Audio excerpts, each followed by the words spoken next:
오늘 말씀 제목 함께 따라하시겠습니다. 간섭받기 싫은 신앙.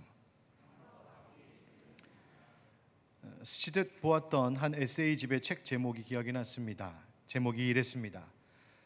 간섭받긴 싫은데 외로운 것도 싫어. 책의 내용을 떠나서 그 제목만으로도 많은 사람들이 공감하겠다 싶었습니다. 누군가에게 간섭받기는 참 싫은데 그렇다고 홀로 외딴 섬처럼 뚝 떨어져 외롭게 사는 것도 싫은, 오늘 현대인들의 심리를 솔직하게 표현한 제목 같았습니다. 사람들은 홀로 외롭게 살고 싶어 하지 않으면서도 또 그렇다고 해서 간섭받기는 더더욱 싫어합니다. 개인의 프라이버시를 중요하게 여기는 현대 사회는 그런 경향이 더 강하게 두드러지고 있죠. 조금이라도 타인이 내 삶의 영역을 침범해 오거나 내가 정해놓은 어느 정도의 경계를 허물고 침해하려고 할 때 우리는 마음 불편해합니다. 사춘기 때에 그렇게 간섭받기 싫은 마음이 더 강하게 나타나는 것 같아요. 저도 요즘 사춘기 딸들을 키우면서 어렵게 느끼는 점이 바로 이런 점입니다. 어디까지가 교육이고 어디부터는 간섭인지, 어디까지가 조언이고 어디부터는 잔소리가 되는 건지, 그 경계선을 분별하는 것이 참 쉽지 않다 스스로 생각합니다. 며칠 전 가족들과 가정 예배를 드리는데 성경 말씀 읽고 서로 이제 말씀에 대해서 대화를 나누다가 제가 저희 자녀들에게서 옐로우 카드 하나를 받았습니다. 이유는 아빠가 요즘 점점 너무 강압적인 말투로 말하는 빈도수가 늘었다는 이유였습니다. 가정 예배는 아빠가 훈육하는 시간이 절대 아닌데, 하나님 말씀 듣는 시간인데 저도 모르게 자꾸만 가르치고 야단치려고 하는 것이 아이들에게는 간섭하는 것처럼 느껴졌었나 봅니다. 그래서 제가 사과했습니다. 얘들아, 미안하다. 아빠가 너희들에게 자꾸 설교하듯 하는구나. 아빠 직업병이다 생각하고 이해해줘라. 조심할게. 그러면서 넘어가긴 했는데 그러지 말아야 한다 생각하면서도 자꾸 그렇게 될 때가 있어요. 부모는 자녀들이 성장하면서 점점 그들을 간섭하는 태도를 거둬들여야 됩니다. 어릴 때는 하나부터 열까지 엄마 아빠의 손이 다 가고 대신해주고 다 도와주어야 되지만 커가면서 서서히 그 손길을 거두고 스스로 자립, 독립할 수 있도록 세워주는 것이 옳습니다. 그렇지 않고 과도하게 지나친 간섭을 하면 오히려 자녀가 자립심 갖지 못하게 되고 또 그런 간섭 때문에 부모와 자녀의 관계가 더 어려워질 수 있기 때문입니다. 그런데 또 부모의 입장에서는 참 그것이 어렵습니다. 불안합니다. 저러면 안 되는데 하는 마음을 자꾸 간섭하게 되는 거죠. 이건 이렇게 해야 되는데 저건 저렇게 하면 안 되는데 하는 일들이 있어서 간섭하게 됩니다. 그럼 어떻게 해야 될까요? 그것은 자녀들이 하나님의 간섭을 기쁘게 받아들이는 법을 잘 배우게 해줘야 합니다. 누구의 간섭을요? 하나님의 간섭. 아이들이 점점 커갈수록 부모의 간섭은 점점 거두고 하나님의 간섭을 적극 수용하는 법을 배우게 해줘야 한다는 말입니다. 아르헨티나 출신의 복음사역자 후안 카를로스 오르티즈가 쓴 주님과 동행하십니까? 라고 하는 오래된 책에서 이런 이야기를 들려줍니다. 그가 속해 있던 교단이 다른 교단과 어떤 이유로 아마 통합하게 되었답니다. 이제 두 교단을 통합하게 되면 조직도 커지거니와 나름대로의 그 신조, 그러니까 신앙 고백이죠. 우리 교단은 이렇게 믿습니다라고 하는 그 신조를 잘 정돈할 필요가 있어서 그것을 맡은 위원회를 세우고 그렇게 함께 이 모든 일들을 순조롭게 진행하고 있었답니다. 그런데 이 두 교단의 신조를 정리해 나가다가 성화라고 하는 이 제목, 이 항목에 이르게 되었습니다. 여러분, 성화가 뭔가요? 예수 그리스도를 믿고 그 믿음으로 은혜로 의롭다 여김을 받은 그리스도인들, 그들이 성령의 도우심으로 말미암아 날마다 점점 더 거룩하게 되어가는 것을 성화라고 말하죠.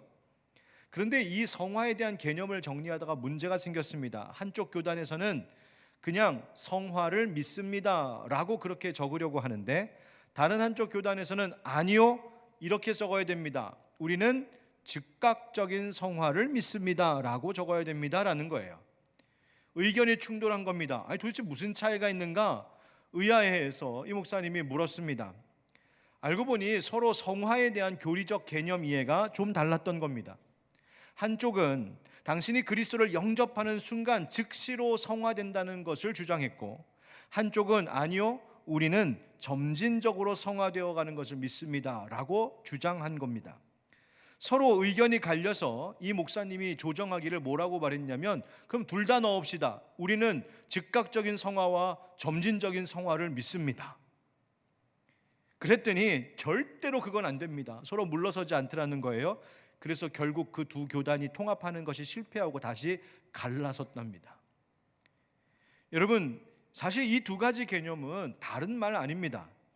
그저 개념을 문자적으로 정리할 때에 조금 차이가 있을 뿐이지, 우리가 이 성화를 위한 실천에 있어서는 사실 다를 바가 없는 것이었습니다.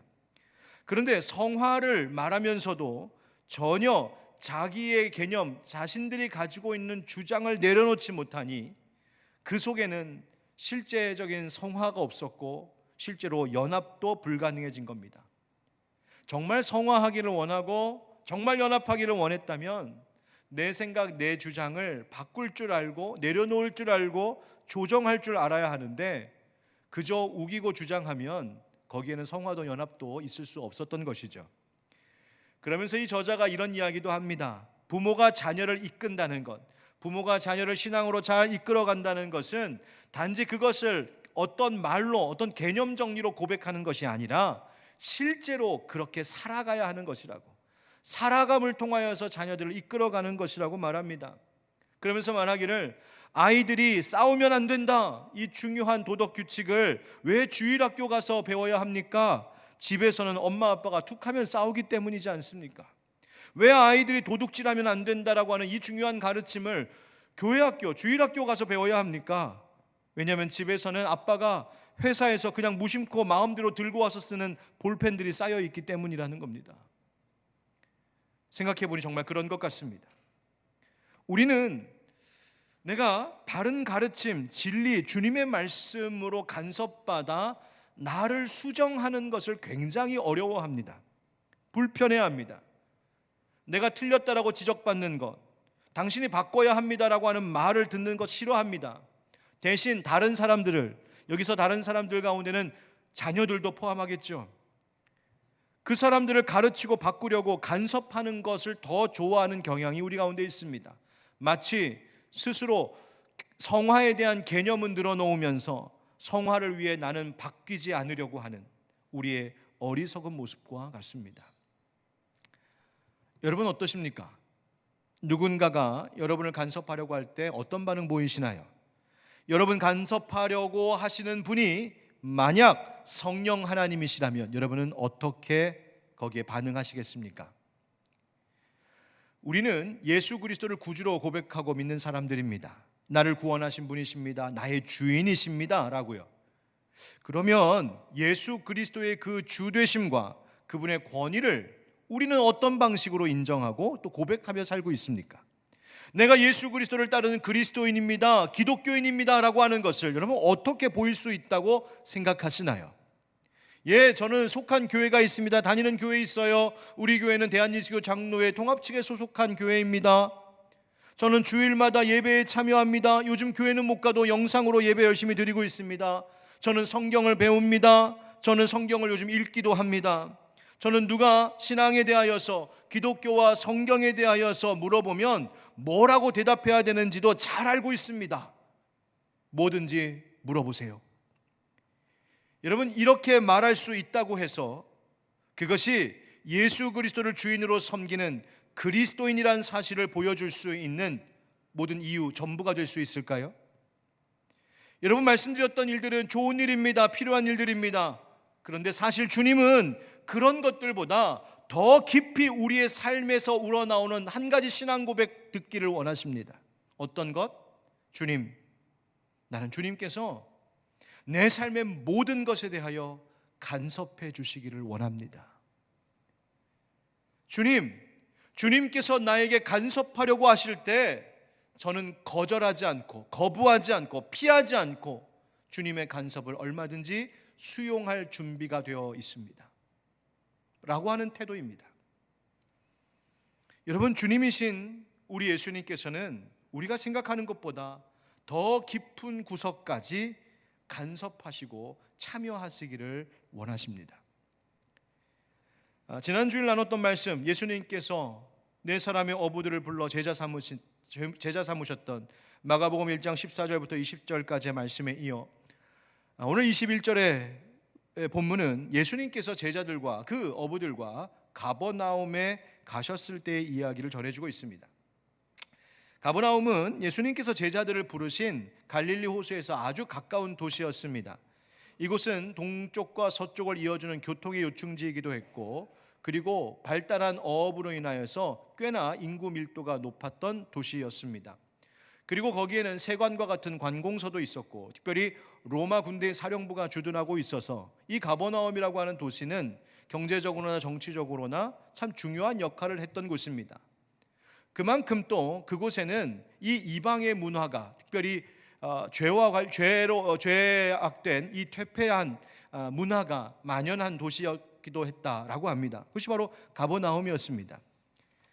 이런 가버나움에 예수님께서 제자들을 데리고 가셔서 여기에 하나님 나라의 복음을 전할 필요를 보신 겁니다. 이 가버나움에 있는 회당에 가셨습니다. 당시 회당이라고 하는 것은 예루살렘 성전까지 직접 가서 예배할 수 없는 먼 지역에 살고 있는 유대인들을 위하여 지어진 이 회당으로서 유대인들이 안식일마다 가서 예배드리고 말씀을 배울 수 있는, 그 말씀을 공급받을 수 있는, 신앙적으로 종교적으로 아주 중요한, 유대인들에게 마치 거룩한 영적 피난처와 같은 곳이 바로 이 유대인들의 이 회당이었습니다. 그런데 이 회당에는 오늘날의 교회의 목사님들과 같이 상주하는 목회자나 설교자가 있는 것이 아니어서 성경을 가르치고 설교를 할 수 있는 랍비 선생님이 그곳을 방문하게 되면 그에게 말씀을 가르쳐주고 전해줄 것을 부탁하곤 했습니다. 그래서 예수님께서 이곳에 가셨을 때에 바로 이 가버나움 회당에서 하나님 말씀을 가르치신 것입니다.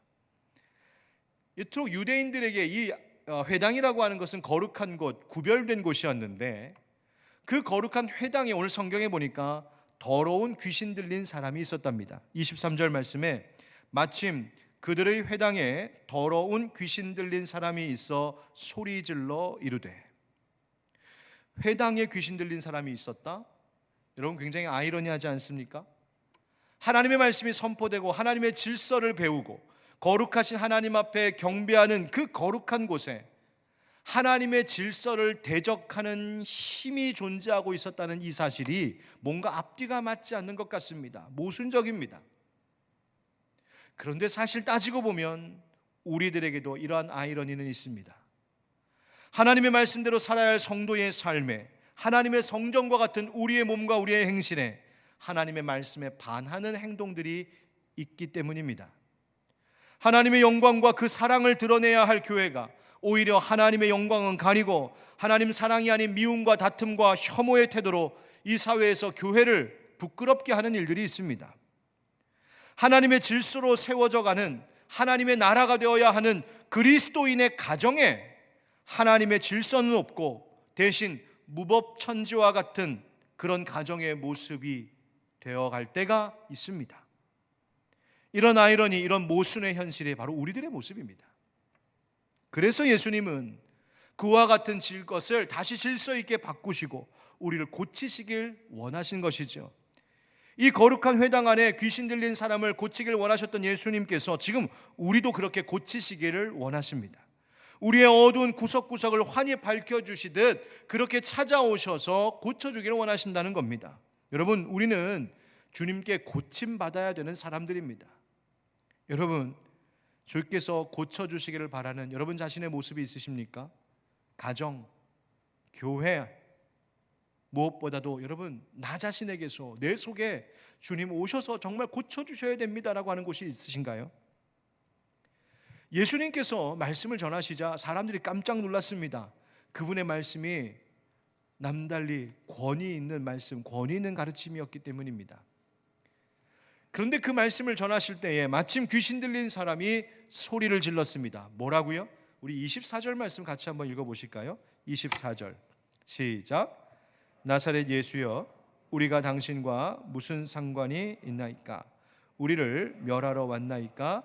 나는 당신이 누구인 줄 아노니 하나님의 거룩한 자니이다. 아멘.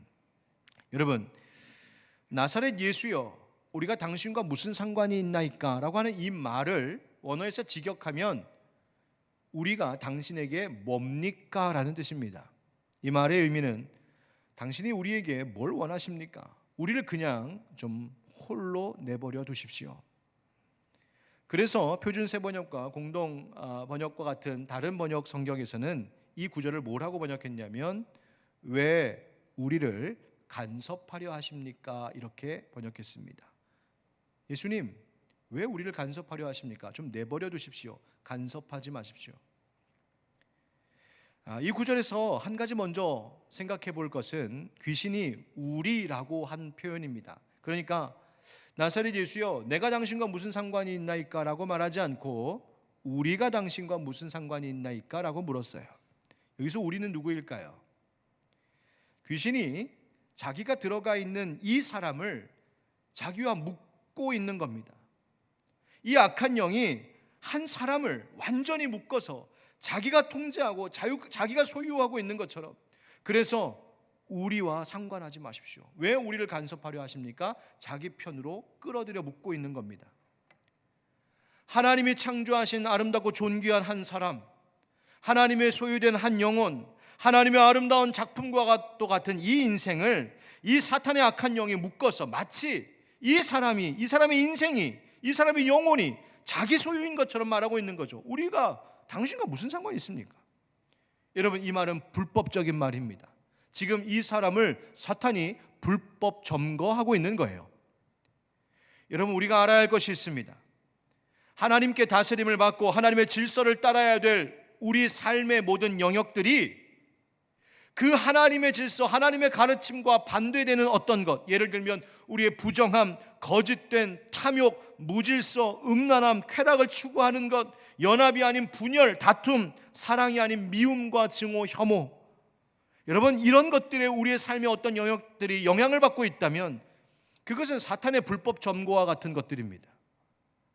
예수님께서 바로 그것을 몰아내려 하신 것이죠.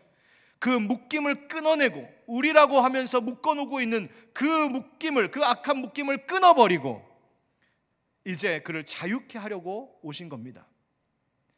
예수님께서 권위 있는 말씀으로 가르치며 다가오시자, 그런데 그의 반응이 뭐였냐면 우리를 좀 내버려 두십시오. 강력히 저항한 겁니다. 간섭하지 말라고요. 여러분, 대신 그가 뭐라고 합니까? 우리를 멸하려 왔나이까? 나는 당신이 누구인 줄 아노니 하나님의 거룩한 자니이다. 이 귀신이요, 예수님 앞에서 뭐라고 말해야 되는지를 너무 잘 알고 있었습니다. 이 악한 영은 예수님께서 하나님의 아들이심을 잘 알고 있었습니다. 이것이 중요해요. 알고 있었다는 게 중요해요. 알고 있었어요. 너무너무 잘 알고 있었어요. 뭐라고 말해야 되는지. 그래서 그 알을 알고 있다는 것을 내세워서 적당한 말과 적당한 태도로 예수님을 대했습니다. 예수님을 높여드렸어요. 예수님을 인정하는 것 같았어요. 예수님을 말로 잘 세워드렸어요. 아우, 예수님 대단하시네요. 예수님 거룩한 분이시네요. 그러나 예수님 다가오지는 마세요. 예수님 상관하지 마세요. 예수님 앞에 선을 그었습니다. 더는 우리를 간섭하지 말라고 경계했습니다. 여기까지예요. 예수님 간섭받으려 하지 않았습니다. 예수님을 높여 말하기는 했지만 예수님에 대하여서 뭐라고 설명해야 되는지는 그 개념 정리는 잘 되어 있었지만 예수님 때문에 자기를 바꿀 생각은 하지 않고 있습니다. 예수님 때문에 자기 의지를 꺾을 생각이 없습니다. 예수님 때문에 지금 상황이 달라지도록 하고 싶지는 않은 거예요. 예수님 때문에 나를 내려놓고 싶은 마음은 없는 겁니다. 여러분, 오늘 말씀을 통해서 이 점을 한번 생각해 봤으면 좋겠어요. 앞에도 말씀드렸던 것처럼 이 시대는 간섭받고 싶지 않은 심리가 참 큰 세대인 것 같습니다. 외롭고 싶지도 않지만 그렇다고 누가 나를 간섭하는 건 더 싫습니다. 누구도 내 사적인 생활 건드리는 거 불쾌하게 여깁니다. 내가 가진 생각을 누군가가 반대하고 내가 가려고 하는 방향을 두고 틀렸어요라고 하는 말 듣고 싶어 하지 않습니다. 내가 좋아하면 됐지, 내가 원하면 됐지, 내가 맞다고 생각하면 됐지, 누가 나한테 뭐라 그래? 세상이 달라지고 사회가 좀 변하기를 그토록 원하면서도 정작 나는 바뀌기 싫고, 나는 간섭받기 싫고, 나는 방해하지 말라고, 나는 건드리지 말라고 하는 이 이기적인 태도가 이 사회에 팽배합니다. 문제는 이런 심리와 이런 태도가 우리의 영적인 생활, 우리의 신앙생활에까지 깊이 침투해 들어와 있다는 사실, 이것이 문제입니다. 내 신앙 간섭받기 싫은 겁니다. 지금까지 나는 이렇게 알고 있으니까 난 계속 그렇게 알겠습니다. 나는 이렇게 배웠으니까 난 바꾸지 않겠습니다. 하나님의 말씀이 나에게 계속 두드리며 나를 찾아오고 내 생활 모습과 일상의 습관을 변화시키도록 하나님의 말씀이 나에게 지금 도전 주고 계신데도 간섭하지 마십시오. 나는 바꾸고 싶지 않습니다. 주님께서 나의 상한 것들을 고치시려고 다가오고 계시는데도 건드리지 못하게 합니다. 그냥 싫습니다, 아픕니다, 부끄럽습니다. 내 어두운 구석 들추지 마십시오. 그냥 냅두세요. 주님의 말씀, 그 권세 있는 가르침이 귓가에는 들릴지 몰라도 전혀 내 심령에 영향을 주지 못하도록, 내 생활 건드리지 못하도록 내 영혼 속에 철옹성을 치고 있는 겁니다. 평안도와 함경도 사이에 철옹산이라는 곳에 철옹산성이 있었다지요. 깎아지르는 그 험한 벼랑에 쌓아 올린 산성이 마치 무쇠로 만든 독과 같이 견고해서 철옹성이라고 하는 이 말은 난공불락의 견고함을 말하는 대명사로 쓰이고 있습니다. 여러분, 그런데 우리의 마음에, 우리의 신앙생활에 혹시 여러분 철옹성 치고 계시지는 않으십니까? 다가오지 말라고. 내가 예수님이 하나님의 아들이신 것도 알겠습니다. 예수님이 거룩하신 분인 것도 알겠습니다. 예수님의 말씀에 권위가 있는 것도 알겠어요. 그래서 제가 예배 드리지 않습니까? 제가 적당한 예물로 하나님 앞에 봉헌하지도 않습니까? 내가 적당히 그리스도인으로 살고는 있습니다. 하지만 더 이상은 안 됩니다. 내 개인적인 것에 예수님 더 다가오지 마세요. 상관하지 마세요. 내 개인 생활에, 내 부부 관계에, 내 자녀 교육에, 내 취미 생활에, 내가 시간 쓰고 돈 쓰는 것에, 내가 혼자 있을 때 하는 일들에 주님 간섭하지 않았으면 좋겠습니다. 혹시 철옹성 같은 벽 쌓고 계시지는 않습니까? 신앙에 대하여 말은 잘하고 있지만 우리가 이렇게 간섭받기 싫어하는 신앙이라면, 더 이상 건드리지 말라고, 나는 내가 알아서 하겠다라고 하면 그것은 사실 내가 주님과 아무런 상관도 없다는 것을 말하는 겁니다. 내 고집, 아집, 그 완악함이 쌓이고 뭉쳐 교회마저 더 이상 교회의 교회다운 역할을 하지 못하는 것, 나는 바뀌지 않으면서 너만 좀 바뀌라고 하니 교회는 선한 영향력을 이 세상에서 나타내지 못하고 있는 겁니다. 우리 교회는 우리 식대로 할 겁니다. 우리가 하던 대로 할 거니까 건드리지 마세요. 그 태도가 오늘날의 교회들을 이 사회로부터 점점 더 고립되게 만들고 있는 겁니다. 여러분, 잘 분별해야 됩니다. 죄와 타협하지 않고 진리를 끝까지 지켜 수호하는 그 일과, 그 거룩한 일과, 내가 마음의 문을 열지 않고 우리 스스로 달라지려고 하지 않은, 나는 변화되려고 하지 않는 그 고집과 이 둘 사이를 잘 분별해야 됩니다. 여러분, 중요한 사실을 기억하셔야 됩니다. 진리는 나를 때론 불편하게 만든다는 사실입니다. 주님이 나를 간섭하시는 것을 불편하게 여기지 말아야 됩니다. 받아들여야 됩니다. 시간과 물질을 사용하는 것, 사람들과의 관계를 맺을 때의 내 모습, 어떤 나의 확고한 신념, 굳어진 신앙생활, 종교생활에까지도 진리는 깊이 침투해 들어오기를 원합니다. 주님은 우리에게 깊이 그렇게 상관하기를 원하신다는 말이에요. 그런데 그럴 때 나 방해받고 싶지 않다고, 간섭하지 말라고 고집스러운 자아로 있을 것이 아니라 내 중심을 주님의 그 권세 있는 가르침 앞에 무릎 꿇게 해야 하는 것입니다. 그것이 그리스도인입니다. 작년 2020년은 기독교 사상가 중에 매우 저명한 한 신학자의 서거 100주년을 기념했던 해였습니다. 누구냐면 네덜란드 출신의 신학자이자 교육가이자 언론인이기도 했고 정치가였던 아브라함 카이퍼라고 하는 신학자입니다. 이 아브라함 카이퍼가 주장하고 또 저술했던 유명한 책이 있는데 그것이 제목이 영역주권이라고 하는 책입니다. 그분의 주장을 한마디로 요약 정리한 유명한 선언이 있습니다. 여러분 한번 같이 읽어보시면 좋겠는데요. 시작. 우리 인간 삶의 모든 영역에서 만유의 주제이신 그리스도께서 나의 것이다 라고 외치지 않는 영역은 한치도 없습니다. 예수님께서 우리의 삶 속에 이건 내 거야, 이건 나의 소유야 라고 말씀하지 않으시는 것은 하나도 없다는 이야기입니다. 모든 것은 다 주님 것이다. 인간은 정치, 경제, 사회, 문화, 종교, 예술, 교육, 스포츠 모든 삶의 영역에서 하나님의 영광을 위해야 되고 하나님의 주권을 구현해야 되고 하나님께서 영광 받으시도록 하는 것, 그것이 우리의 인간의 의무라고 말하는 겁니다. 만유의 주권자이신 그리스도의 그 통치하심이 구체적으로 우리 모든 영역에서 실현되어야 된다, 그것을 주장하는 말입니다. 여러분 어떻습니까? 여러분 그렇게 살고 계십니까? 정치, 경제, 문화 그렇게 거창하고 큰 범주의 영역을 말하기 전에 여러분 우리의 아주 사사로운 개인적인 생활의 영역을 한번 생각해 보면 어떨까요? 하루의 일과를 계획하시고 하루의 일주일의 일정을 짜실 때 주님께서 얼마나 간섭하고 계십니까? 홀로 시간을 보낼 때 당신의 그 혼자 있는 시간에 주님은 얼만큼 간섭하고 계십니까? 가족들과 대화할 때 그 대화의 내용에 주님이 얼마나 간섭하고 계신가요? 자녀들을 대하고 교육하고 양육하는데 주님은 얼만큼 간섭하고 계십니까? 매일 반복되는 직장생활, 회사에서 동료들과 함께 나누는 말, 내가 움직이는 행동들, 그 모든 것에 주님이 얼만큼 간섭하도록 내어드리고 계십니까? 아무도 모르는 나만 아는 내 모습, 내 습관, 내 욕망, 내 마음 깊은 그곳에, 그 생각 속에, 때로는 아픈 상처의 과거 기억 속에 주님은 얼만큼 어떻게 당신에게 간섭해 오고 계셨습니까? 그렇게 주님께서 간섭해 오려고 하실 때 과연 여러분은 그것을 기쁨으로 수용하는 사람들이었습니까? 아니면 간섭하지 마세요, 방해하지 마세요, 애써 거부하고 피하셨습니까?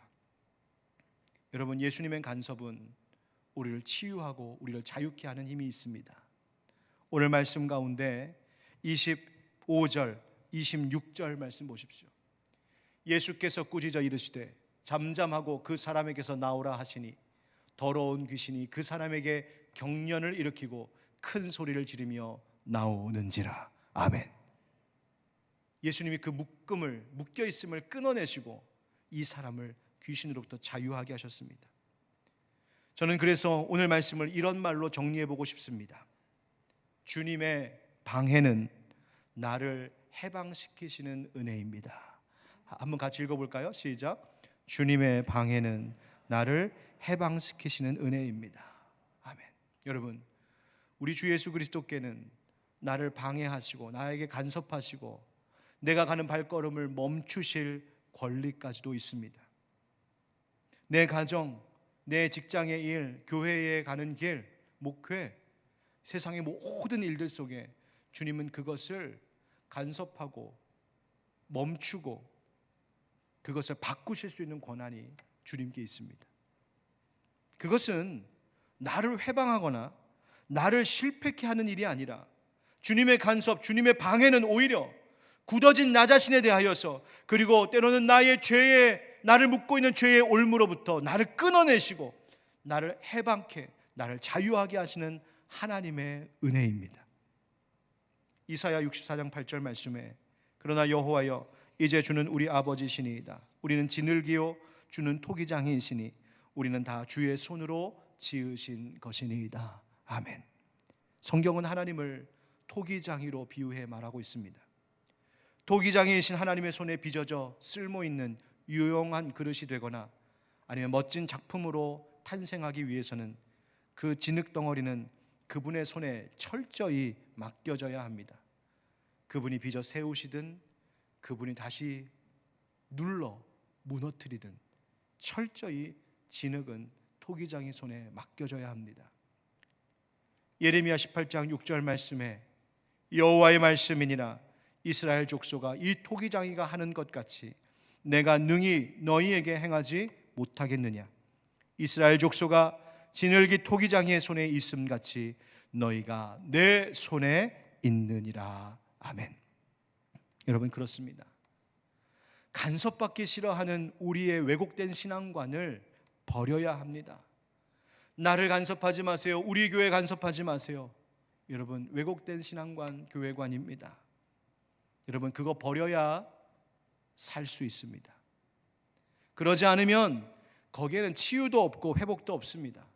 그거 버리지 않으면 변화도 없고 성화도 있을 수 없습니다. 주님께서 깊이 간섭하시고 내 삶에 우리의 교회 가운데에 깊이 참여해 주시기를 간절히 구하며 우리를 내려놓고 주님 앞에 드릴 때 거기에 비로소 하나님의 질서가 새로워지고 하나님의 나라가 회복되기 시작하는 것입니다. 여러분, 우리 각자 우리 개인만이 아니라 오늘의 기독교 교회들과 그리스도인들은 주님께 참 많이 간섭받아야 될 것 같습니다. 저를 포함해서 말이죠.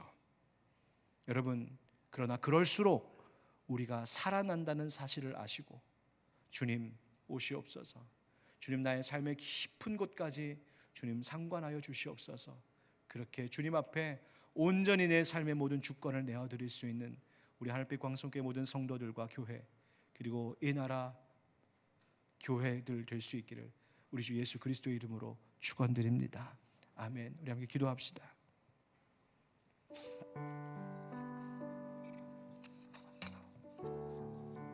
여러분, 우리 주님께서 여러분에게 어떻게 다가와 여러분을 간섭하고 계십니까? 저는 오늘의 말씀이 여러분을 너무너무 불편하게 했으면 좋겠습니다. 이 한 주간 이 말씀 때문에 어찌해야 되나 가슴을 치며 그렇게 불편한 마음을 갖고 이 한 주를 살아봤으면 좋겠습니다.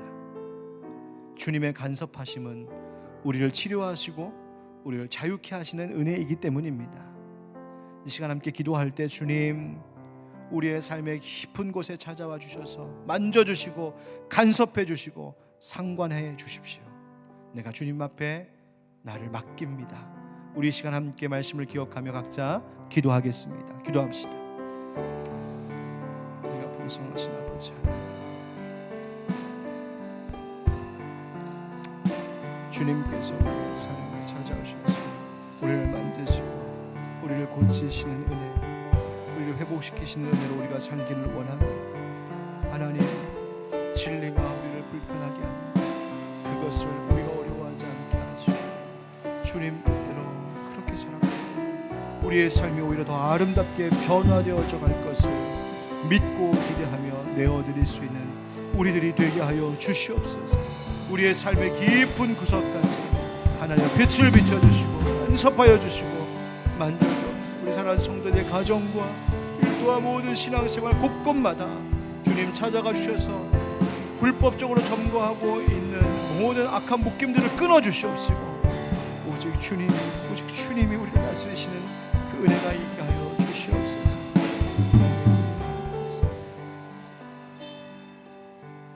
우리 한 가지 더 위해서 기도할 것은 주님, 이 어려운 시대를 기억하여 주셔서 불쌍히 여겨주시고 이 나라 이 백성들 속히 치료하여 주시옵소서. 또 교회의 영광이 회복될 수 있도록 하나님 회복시켜 주시옵소서. 어려운 백성들, 어려운 국민들 하나님 돌봐주시고 하나님 은혜 내려 주시옵소서. 우리 이 나라와 이웃들을 위하여서 또 한국 교회를 위하여서 이 시간 함께 잠시 기도하겠습니다. 기도합시다. 은혜가 풍성하신 아버지 하나님, 이 땅에 하나님의 은혜를 베풀어 주시고 이 민족 가운데 하나님의 자비를 베풀어 주시옵소서. 어두운 시대 교회의 영광을 회복시켜 주시고 교회와 그리스도인들이 이 시대에 소금과 빛 되게 하여 주옵소서. 이 나라 이 백성들 그리고 공동체 안에 하나님 아파하고 지쳐있는 영혼들을 위로하여 주시고 힘주시고 하나님 치료와 회복의 은혜를 허락해 주셔서 잘 변화할 수 있도록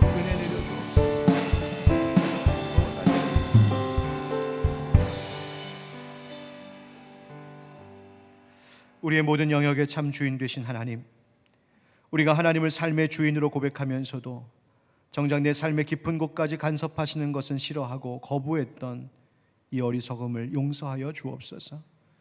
주님은 우리의 깊은 곳까지 상관하며 참여하기를 원하시는데, 그렇게 우리를 치료하시고 회복시키시고 변화시키시기를 원하시는데, 우리는 그저 적당한 종교 행위와 겉모양만으로 주님을 대했고, 적당한 말과 행동만으로 그리스도인의 의무를 다하고 있다 여겨왔습니다. 주님, 우리의 굳어진 마음과 고집을 불쌍히 여겨 주시옵소서. 우리 깊은 구석까지 찾아오셔서 상관하여 주시고 간섭하시고 인도하여 주옵소서. 주여, 세상의 악과 타협하지 않고 진리를 지키는 그 일과 우리 마음과 행동이 굳어진 대로 굳어져 변화될 줄 모르는 것, 그 사이를 잘 분별하게 하여 주시옵소서. 주님을 향하여 철옹성을 치고 있던 것을 무너뜨려 주시고, 이 한 주간 하나님의 말씀이, 진리가 우리를 불편하게 하는 것을 경험하며 그 앞에서 우리가 새로워지고 성숙해져 가는 것을 경험하게 하여 주옵소서. 우리의 일상과 깊은 곳까지, 우리의 가정, 교회, 이 한국 교회에 주님 간섭하여 주시되, 특별히 병들어 아파하고 있는 이 시대, 이 사회를 불쌍히 여겨주셔서 속히 치료하여 주시고 모든 것이 온전히 회복되는 날을 보게 하여 주옵소서. 사랑하는 우리 교회의 귀한 형제자매들, 또 이 말씀을 듣고 있는 모든 주의 백성들, 이 한 주간도 주님의 날개 아래 보호해 주시기를 간절히 구하옵고 우리 주 예수 그리스도의 이름으로 축복하며 기도하옵나이다. 아멘.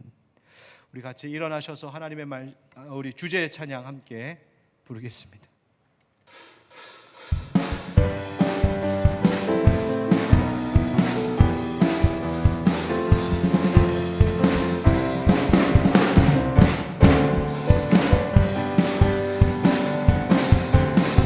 보라새 일을 행하시리니 이제 곧 나타내리라. 주를 위하여 지으신 백성 주의 찬송 부르게 되리. 광야의 물 솟아나리라. 사막의 꽃 피어나리. 사막의 꽃 피어나리.